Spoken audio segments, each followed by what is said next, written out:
वो मैं ये कह रहा था कि अगर आपने हमारा चैनल अभी तक सब्सक्राइब नहीं करा तो अब भी कर दो, नहीं तो बड़ा पछताओगे, बड़ा पछताओगे।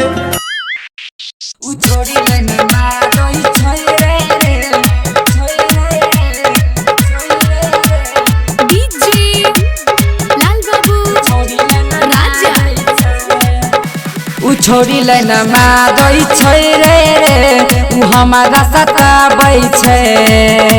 उ छोड़ी लेना मारै छै, उ छोड़ी लेना मारै छै रे उ हमारा सताबै छै।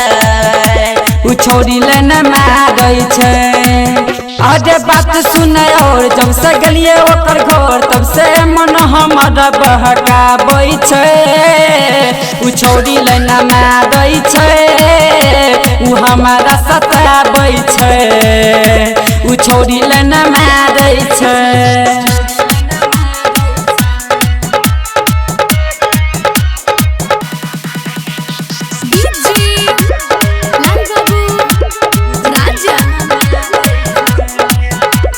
लाज शरम नहीं लागै छै ओकरा, छै बड़ा बेशरम रे।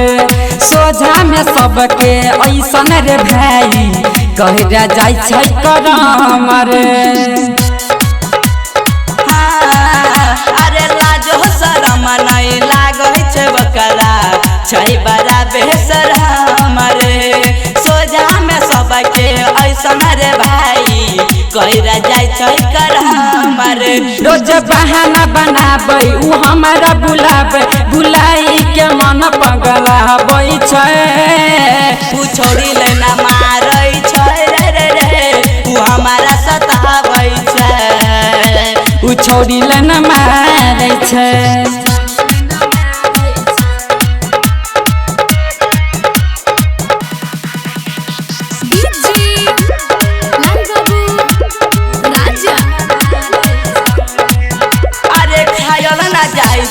खाना रे भाई आबै छै जब ओकर याद रे।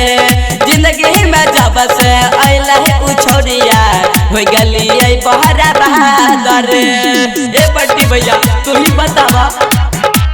खायल न जाय छै खाना रे भैया आबै छै जब ओकर याद रे। जिंदगी में जब से अइलै उ छोड़िया हो गलिए बहरा बहादुर।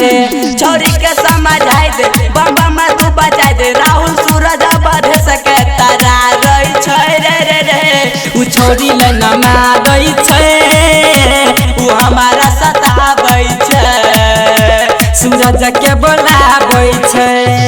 Presented by Dhoom Music, Raja Sonwarsa।